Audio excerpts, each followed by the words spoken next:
Chapter 35. Moreover Josiah kept a passover unto the Lord in Jerusalem, and they killed the passover on the 14th day of the first month. And he set the priests in their charges, and encouraged them to the service of the house of the Lord, and said unto the Levites, that taught all Israel, which were holy unto the Lord, Put the holy ark in the house which Solomon the son of David, king of Israel, did build. It shall not be a burden upon your shoulders. Serve now the Lord your God and his people Israel. And prepare yourselves by the houses of your fathers after your courses, according to the writing of David king of Israel, and according to the writing of Solomon his son. And stand in the holy place according to the divisions of the families of the fathers of your brethren the people, and after the division of the families of the Levites.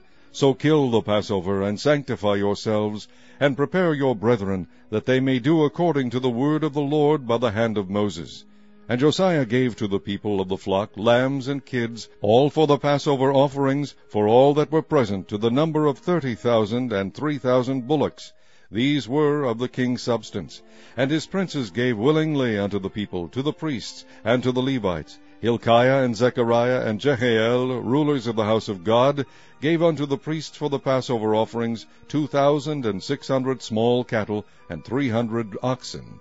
Conaniah also, and Shemaiah, and Nethaniel, his brethren, and Hashabiah, and Jael, and Jozabad, chief of the Levites, gave unto the Levites for Passover offerings 5,000 small cattle, and 500 oxen. So the service was prepared, and the priests stood in their place, and the Levites in their courses, according to the king's commandment. And they killed the Passover, and the priests sprinkled the blood from their hands, and the Levites flayed them.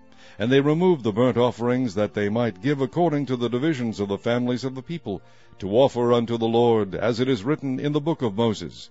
And so did they with the oxen. And they roasted the Passover with fire according to the ordinance. But the other holy offerings sod they in pots, and in cauldrons, and in pans, and divided them speedily among all the people. And afterward they made ready for themselves and for the priests, because the priests the sons of Aaron were busied in offering of burnt offerings, and the fat until night. Therefore the Levites prepared for themselves, and for the priests the sons of Aaron.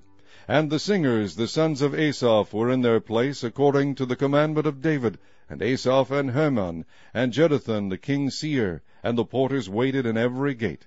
They might not depart from their service, for their brethren the Levites prepared for them. So all the service of the Lord was prepared the same day, to keep the Passover, and to offer burnt offerings upon the altar of the Lord, according to the commandment of King Josiah. And the children of Israel that were present kept the Passover at that time, and the feast of unleavened bread 7 days. And there was no Passover like to that kept in Israel from the days of Samuel the prophet. Neither did all the kings of Israel keep such a Passover as Josiah kept, and the priests, and the Levites, and all Judah and Israel that were present, and the inhabitants of Jerusalem. In the 18th year of the reign of Josiah was the Passover kept. After all this, when Josiah had prepared the temple, Necho king of Egypt came up to fight against Carchemish by Euphrates, and Josiah went out against him. But he sent ambassadors to him, saying, What have I to do with thee, thou king of Judah? I come not against thee this day, but against the house wherewith I have war. For God commanded me to make haste. Forbear thee from meddling with God, who is with me, that he destroy thee not. Nevertheless Josiah would not turn his face from him, but disguised himself, that he might fight with him, and hearkened not unto the words of Necho from the mouth of God, and came to fight in the valley of Megiddo. And the archers shot at King Josiah, and the king said to his servants, Have me away, for I am sore wounded. His servants therefore took him out of that chariot, and put him in the second chariot that he had. And they brought him to Jerusalem, and he died, and was buried in one of the sepulchres of his fathers. And all Judah and Jerusalem mourned for Josiah, and Jeremiah lamented for Josiah, and all the singing men and the singing women spake of Josiah in their lamentations to this day, and made them an ordinance in Israel, and behold, they are written in the lamentations.